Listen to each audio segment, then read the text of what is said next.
Good morning, student. Welcome again to the class 8 online session of physics. Dear student, we have completed the chapter friction. I'll post the exercise of this chapter in your WhatsApp group as well as in the app so that you can easily complete the exercise. So your homework is complete the exercise of this chapter. Now, today we'll begin the new chapter, sound. Dear student,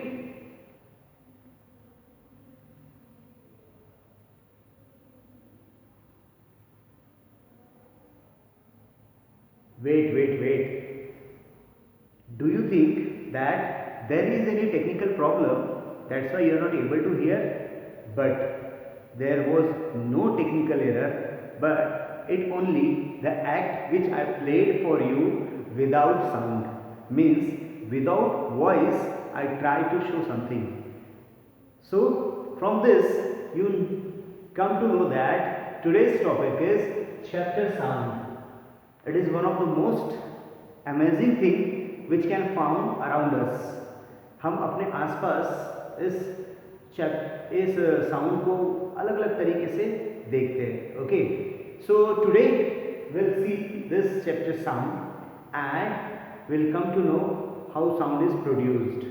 Okay, so sound, it is an important thing which enable us to convey our message to the others. Means if I want to say something, I need to use the sound. Okay, यानी अगर मुझे कुछ आपको बताना है तो मुझे sound की जरूरत पड़ेगी. Okay, so here sound also is used to recognize the various things. For example, the barking of dog. Barking of dog से आप easily समझ सकते हैं कि there is a dog without the actual seeing to the dog. यानी dog को देखे बगैर आप सिर्फ उसकी आवाज़ से उसको आइडेंटिफाई कर सकते हैं. So there are various things that can be identified with the help of their sound only. So sound is also help us to recognize the things, and even the humans as well as the non-living things produces the sound. Living things as well as non-living things produces sound. So sound is a very important you can say the things in our life. Now let's see how sound is produced. Sound is produced by the vibration of the object. Now what is vibration? So vibration, the first thing is sound is produced by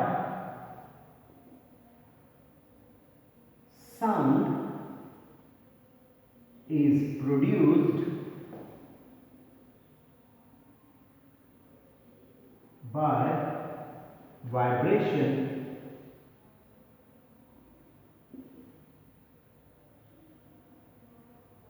of vibrating body.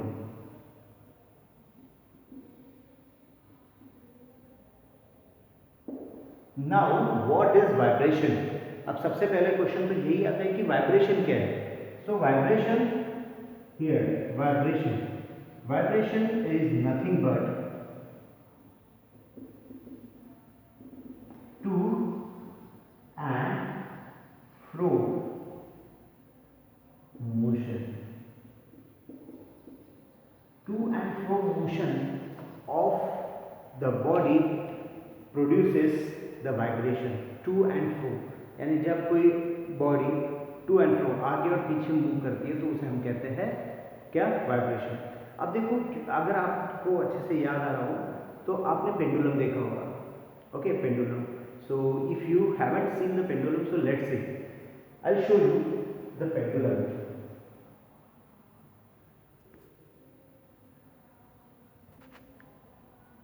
So dear student, the to and fro motion of an object is called vibration. To understand about the vibration, let's see what the pendulum. So pendulum देखते हैं. Let's move to other side of this lab. Here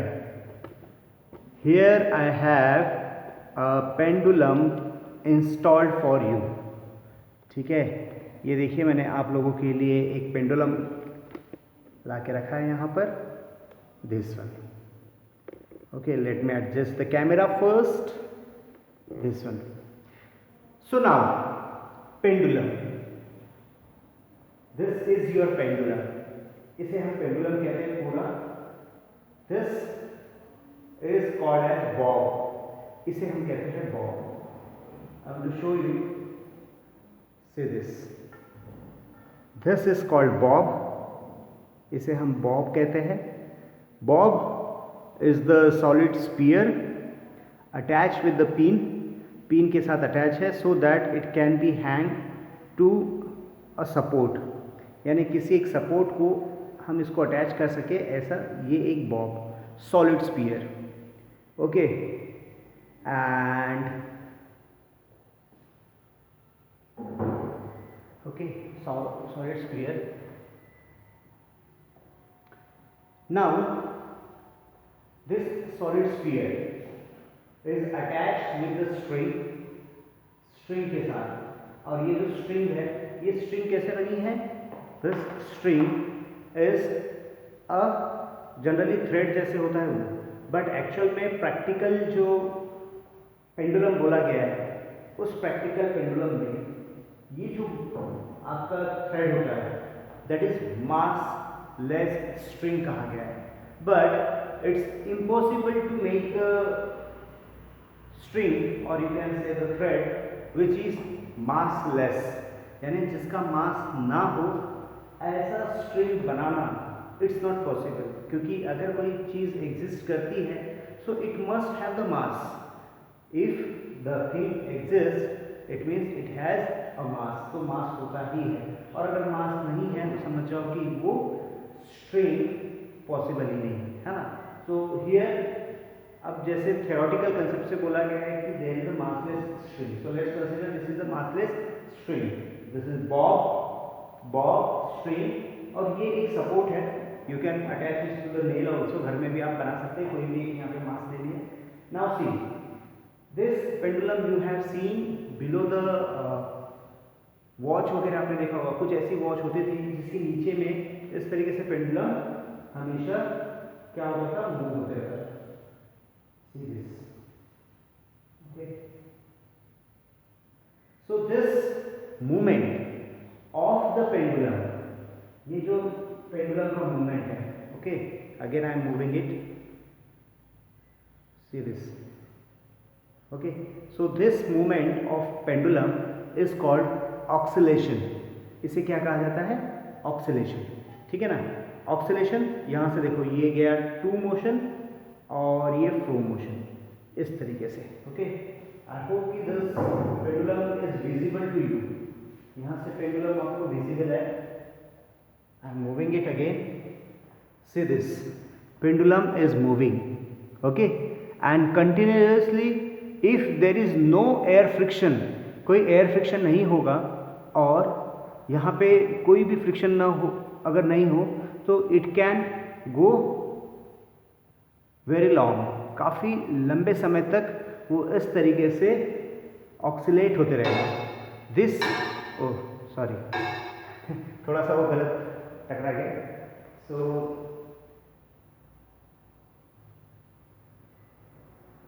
okay, this one. सो अगर कोई air friction ना हो तो ये कैसे चलते रहेगा?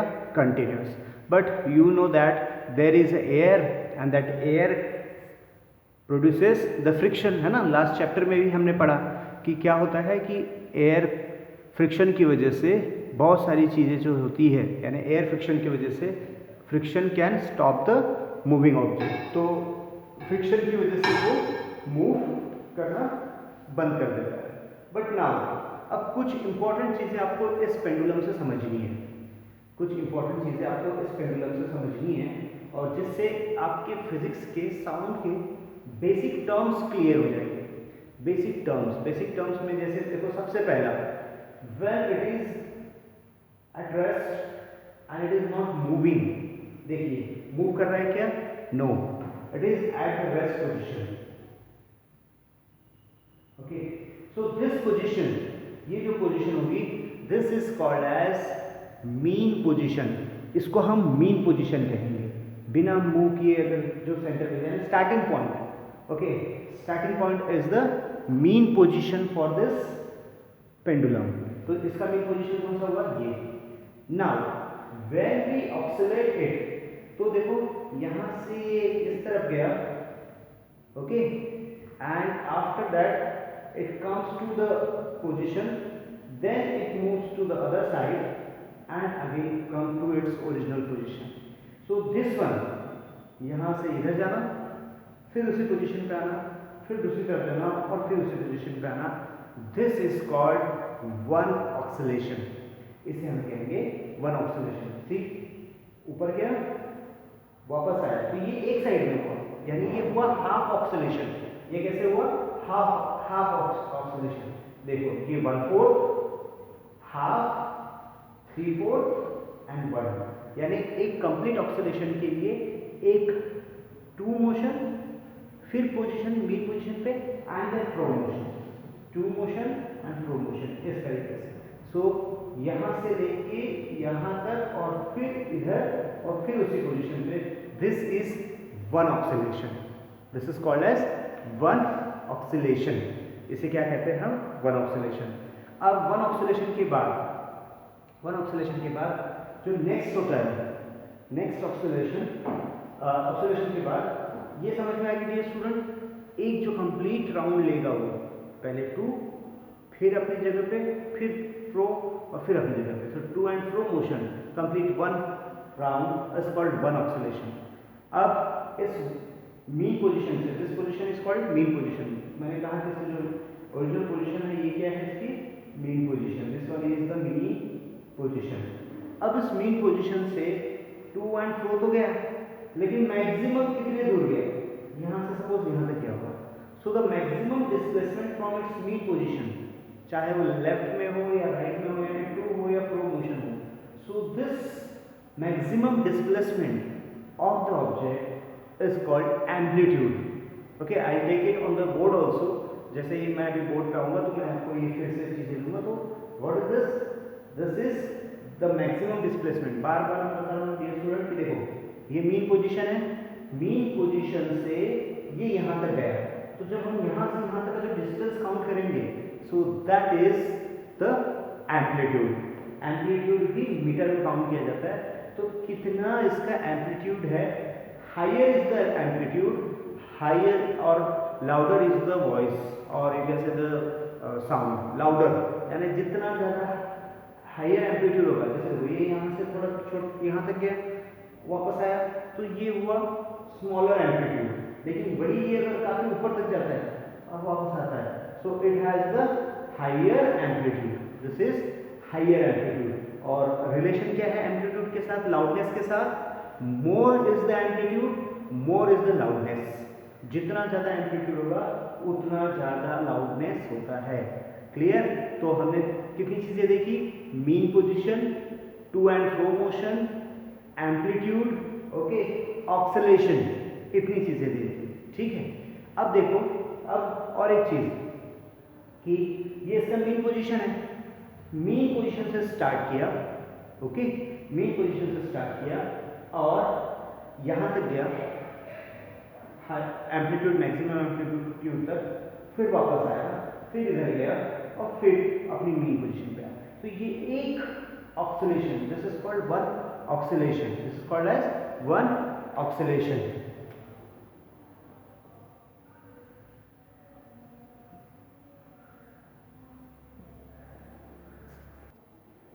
So dear student, this is one oscillation.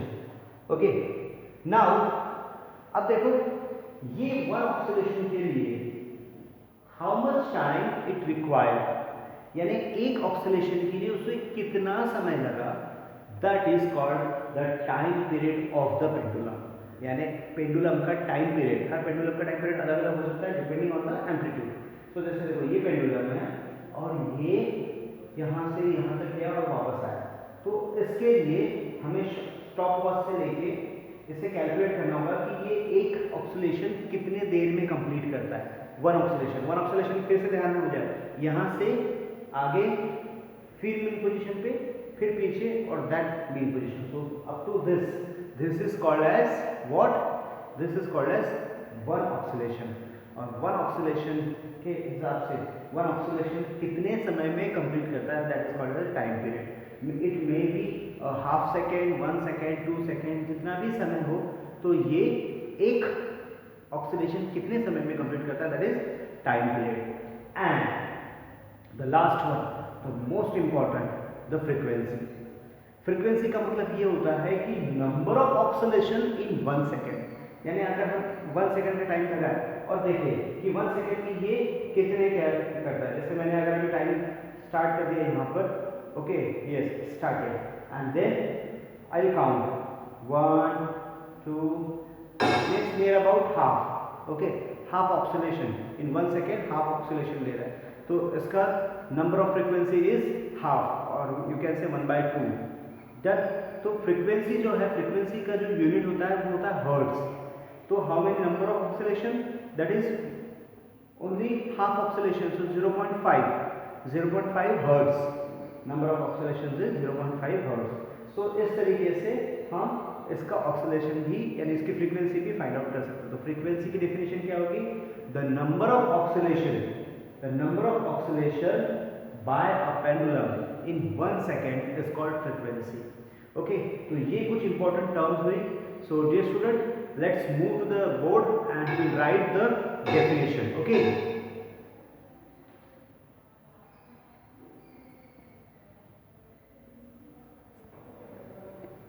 so dear student, this is the definition which I have take. Amplitude, the maximum displacement of a vibrating body from its mean position is called amplitude. Larger is the amplitude, more is the loudness. Second one is frequency.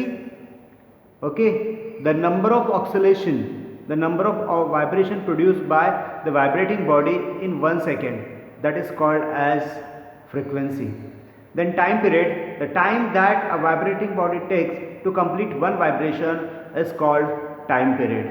So dear student, this is the definition. Okay, so dear student, I hope you have understood today's topic. Dear student, we'll meet in the next video. Today's homework is to write down the definition of these three.